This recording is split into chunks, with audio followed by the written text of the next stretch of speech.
Hello. ಇವತ್ತಿನ ವಿಡಿಯೋದಲ್ಲಿ ನಾನು ಮಾತಾಡ್ತಾ ಇರೋದು ಫಿಶರೀಸ್ ಮ್ಯೂಸಿಯಂನ ಬಗ್ಗೆ. ಇದು ಲೂನೆನ್ಬರ್ಗಲ್ಲಿರುವಂತಹ ಒಂದು ಫಿಶರೀಸ್ ಮ್ಯೂಸಿಯಂ. ಫ್ಯಾಮಿಲಿ ಆಫ್ 3ಗೆ ಅಂದರೆ ಹಸ್ಬೆಂಡ್ ಆ್ಯಂಡ್ ವೈಫ್ ಹಾಗೆ ಒಂದು ಚೈಲ್ಡ್ಗೆ $29 ಚಾರ್ಜ್ ಮಾಡಿ ಕೈಗೆ ಟ್ಯಾಗ್ನ ಕಟ್ಬಿಟ್ಟು ರೂಲ್ಸ್ನೆಲ್ಲ ನೀಟಾಗಿ ಎಕ್ಸ್ಪ್ಲೇನ್ ಮಾಡಿ ಒಳಗಡೆ ಬಿಡ್ತಾರೆ. ಒಂದ್ಸಲ ಟಿಕೆಟ್ ತೊಗೊಂಡು ಈ ಟ್ಯಾಗ್ನ ಕಟ್ಸ್ಕೊಂಡಾದ್ಮೇಲೆ ಆ ಟ್ಯಾಗನ್ನು ತೆಗಿಬಾರ್ದು ಬರೋ ತನಕನೂ. ಹಾಗೆಯೇ ಎಷ್ಟೊತ್ತು ಬೇಕಾದರೂ ಅಲ್ಲಿ ಟೈಮ್ ಸ್ಪೆಂಡ್ ಮಾಡ್ಬೋದು. ಟೈಮ್ ರೆಸ್ಟ್ರಿಕ್ಷನ್ಸ್ ಯಾವುದೂ ಇಲ್ಲ. ಹಾಗೆ ಎಂಟರ್ ಆಗ್ತಿದ್ದ ಹಾಗೇ ಒಂದು ಶಾರ್ಕ್ ಟ್ರ್ಯಾಕರ್ನ ಅಲ್ಲಿ ಇಟ್ಟಿದ್ರು. ಹಾಗೆ ಆ ಸ್ಕ್ರೀನಲ್ಲಿ ಕಾಣೋ QR ಕೋಡನ್ನು ಸ್ಕ್ಯಾನ್ ಮಾಡೋದ್ರ ಮೂಲಕ ಒಂದಿಷ್ಟು ಶಾರ್ಕ್ಗಳ ಮೂಮೆಂಟ್ಸನ್ನು ನಾವು ನೋಡ್ಬೋದು. ಈ ಮ್ಯೂಸಿಯಂ ಬಂದು ಫಿಶಿಂಗ್ ರಿಲೇಟೆಡ್ ಮ್ಯೂಸಿಯಂ ಆಗಿರೋದ್ರಿಂದ ಹಲವು ರೀತಿ ಫಿಶಿಂಗ್ ಮಾಡೋ ಫೋಟೋಗಳನ್ನೆಲ್ಲ ಅಲ್ಲಿ ಡಿಸ್ಪ್ಲೇ ಮಾಡಿದರು. ಹಾಗೆ ಒಂದಿಷ್ಟು ಆರ್ಟಿಫಿಷಿಯಲ್ ಪಾಂಡ್ಸ್ಗಳನ್ನೆಲ್ಲ ಕ್ರಿಯೇಟ್ ಮಾಡಿ ಇಟ್ಟಿದ್ರು. ಹಾಗೆ ಅಟ್ಲಾಂಟಿಕ್ ಓಷನ್ನಲ್ಲಿ ಸಿಗುವಂತಹ ಕೆಲವು ಫಿಶ್ಗಳ ಸ್ಪೀಸೀಸ್ಗಳನ್ನೆಲ್ಲ ಡಿಸ್ಪ್ಲೇ ಮಾಡಿದರು.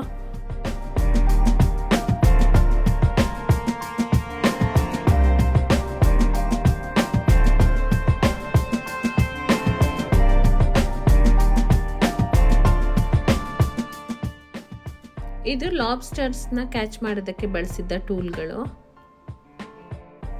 ಹಾಗೆ ಇದು ಒಂದು ಜಾತಿಯ ವೇಲ್ನ ಸ್ಕೆಲಿಟನ್. ಅದರ ಪಕ್ಕದಲ್ಲೇ ಅದರ ಕೆಲವು ಅವಶೇಷಗಳನ್ನು ಕೂಡ ಜೋಡಿಸಿದ್ದಾರೆ.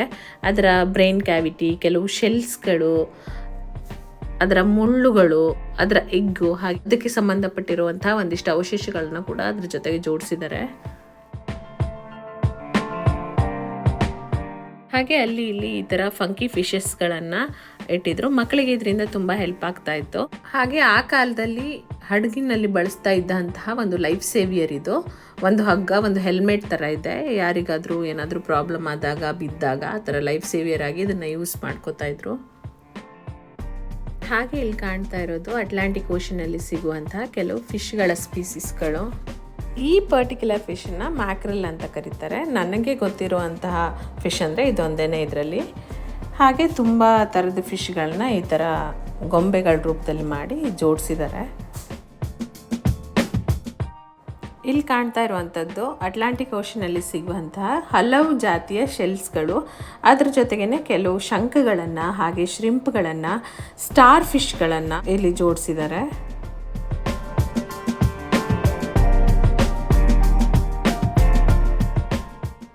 ಇದು ಲಾಬ್ಸ್ಟರ್ನ ರೆಪ್ಲಿಕಾ.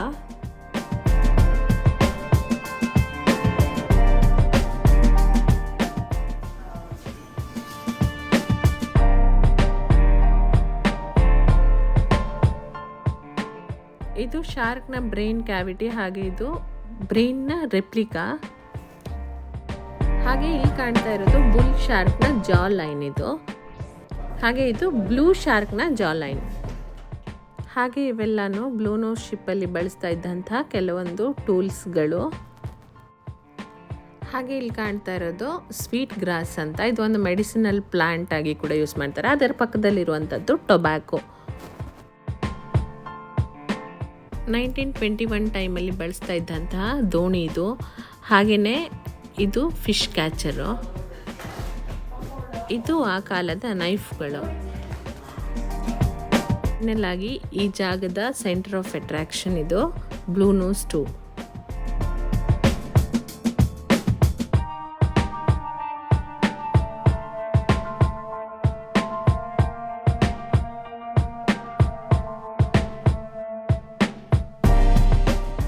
ಹಾಗೆ ಈ ಮಷೀನನ್ನು ನೈಫ್ ಶಾರ್ಪ್ ಮಾಡೋದಕ್ಕೆ ಅಂತ ಯೂಸ್ ಮಾಡ್ತಾರೆ. ಹಾಗೆ ಇದು ಫಿಶಿಂಗ್ ಮಾಡುವಾಗ ಹಗ್ಗದ ಇನ್ನೊಂದು ತುದಿಗೆ ಕಟ್ತಾ ಇದ್ದಂತಹ ಟೂಲು. ಇದು ಆ ಕಾಲದ ಅಟೆಂಡೆನ್ಸ್ ರೆಕಾರ್ಡರು.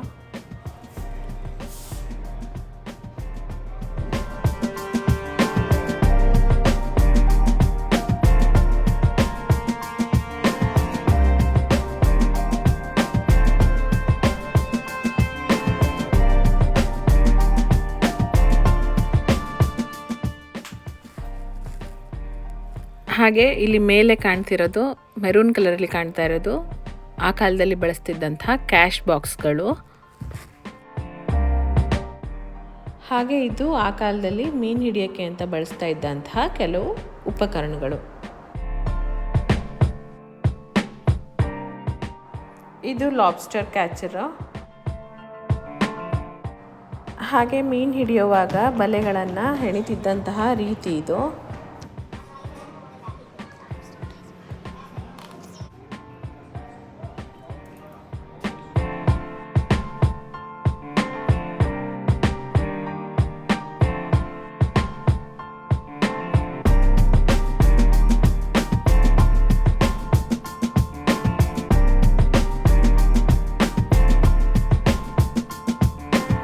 ಇದು ಸೇಲ್ಸ್ನ ಹೊಲಿಯೋಕ್ಕೆ ಬಳಸ್ತಾ ಇದ್ದಂತಹ ಮಷೀನು.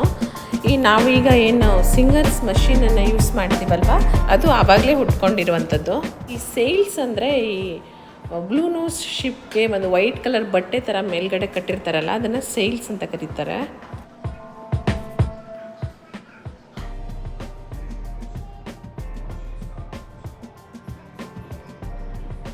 ಮೀನು ಹಿಡಿಯೋಕ್ಕಿಂತ ಮುಂಚೆ ಸೆಟಪ್ ಮಾಡ್ಕೊಳ್ಳುವಂತಹ ರೀತಿ ಇದು. ಈ ಥರ ಮಾಡಿ ನಂತರ ಮೀನು ಹಿಡಿಯೋಕ್ಕೆ ಸ್ಟಾರ್ಟ್ ಮಾಡ್ತಾಯಿದ್ರು. ಹಾಗೆ ಇದು ಮ್ಯೂಸಿಯಂನ ಸೆಕೆಂಡ್ ಫ್ಲೋರು. ಈ ಸೆಕೆಂಡ್ ಫ್ಲೋರ್ನ ಒಂದು ಭಾಗ ರೆಸ್ಟೋರೆಂಟು, ಹಾಗೆ ಇನ್ನೊಂದು ಭಾಗ ಮ್ಯೂಸಿಯಂನ ಕಂಟಿನ್ಯೂಯೇಷನ್ ಇದೆ.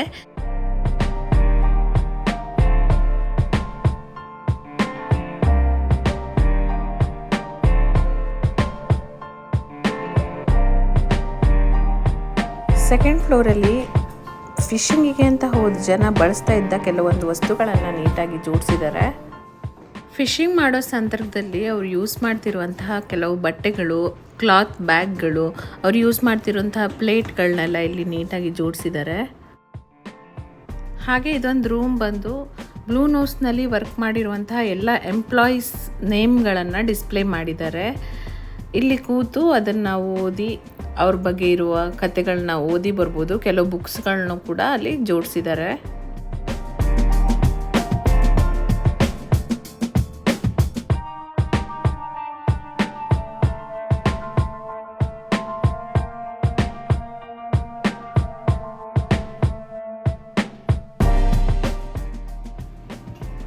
ಹಾಗೆ ಇಲ್ಲಿ ಕೆಲವು ಇಂಜಿನ್ಗಳನ್ನು ಹಾಗೆ ಲೆನ್ಸಸ್ಗಳನ್ನ ಜೋಡಿಸಿದ್ದಾರೆ.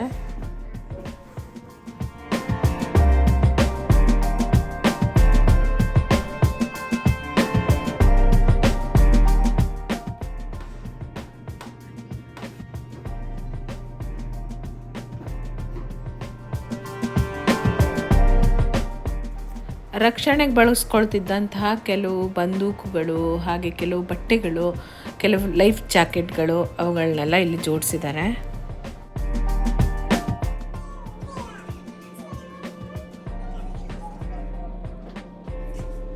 ಹಾಗೆ ಈ ಭಾಗದಲ್ಲಿ ಆಗ ಬಳಸ್ತಿದ್ದಂತಹ ಕೆಲವು ಸಂಪರ್ಕ ಸಾಧನಗಳನ್ನು ಜೋಡಿಸಿದ್ದಾರೆ. ಇಲ್ಲಿ ಕಾಣ್ತಾ ಇರೋದು ಸೆಕೆಂಡ್ ಫ್ಲೋರ್ನ ಇನ್ನೊಂದು ಭಾಗ. ಇಲ್ಲಿ ಬ್ಲೂ ನೋಸ್ನ ಕೆಲವು ಮಾಡೆಲ್ಸ್ಗಳನ್ನ ಇಟ್ಟಿದ್ದಾರೆ.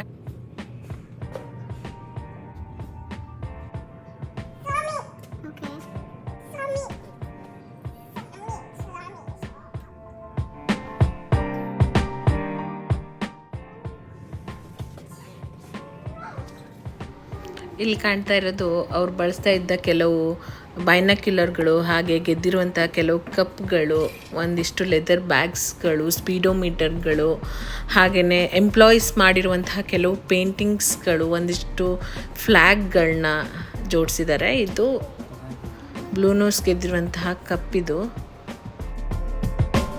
ಹಾಗೆ ನಾವು ಮುಂದೆ ಎಂಟರ್ ಆಗ್ತಾ ಇರೋದು ಥಿಯೇಟರ್ಗೆ. ಇಲ್ಲಿ ಹಾಫ್ ಆನ್ ಅವರ್ಗೆ ಒಂದ್ಸಲಿ ಒಂದು ಮೂವಿನ ಪ್ಲೇ ಮಾಡ್ತಾರೆ. ಬ್ಲೂ ನೋಸ್ಗೆ ರಿಲೇಟೆಡ್ ಆಗಿರೋ ಒಂದು ಮೂವಿನ ಪ್ಲೇ ಮಾಡ್ತಾರೆ. ಈ ಭಾಗದ ತುಂಬ ಎಂಪ್ಲಾಯೀಸ್ ಯೂಸ್ ಮಾಡ್ತಿರುವಂತಹ ಕೆಲವೊಂದು ವಸ್ತುಗಳು, ಹಾಗೆ ಅವರು ಬರೆದಿರುವಂಥ ಕೆಲವು ಲೆಟರ್ಸ್ಗಳು ಅಂಥವೇ ತುಂಬಿತ್ತು.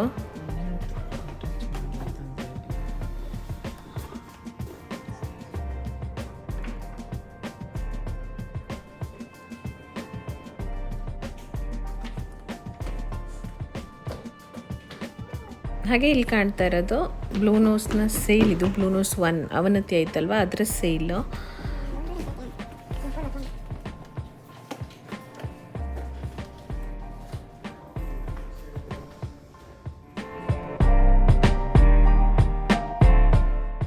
ಹಾಗೆ ಕೊನೆಯದಾಗಿ 3rd ಫ್ಲೋರ್ಗೆ ಬಂದರೆ ಪೂರ್ತಿಯಾಗಿ ಈ ಫ್ಲೋರ್ ತುಂಬ ಒಂದಿಷ್ಟು ಮಾಡೆಲ್ಸ್ಗಳಿದೆ. ಯೂಶ್ವಲಾಗಿ ಇಲ್ಲಿ ಯಾರು ಜನ ಅಷ್ಟೊಂದು ಕ್ರೌಡ್ ಇರಲಿಲ್ಲ, ಯಾರೂ ಬರ್ತಾನೂ ಇರಲಿಲ್ಲ ಕೂಡ.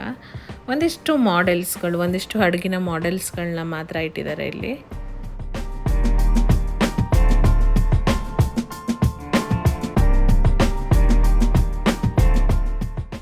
ಸತತ 3 ಗಂಟೆಗಳ ಕಾಲ ಮ್ಯೂಸಿಯಂನ ಒಳಗಡೆ ಇದ್ದು ಪ್ರತಿಯೊಂದು ವಸ್ತುಗಳನ್ನ ನೋಡಿದ ನಂತರ ಒಂದು ಹಡಗಿನಲ್ಲಿ ಇದ್ದು ಬಂದ ಅನುಭವವನ್ನು ಕೊಡ್ತು.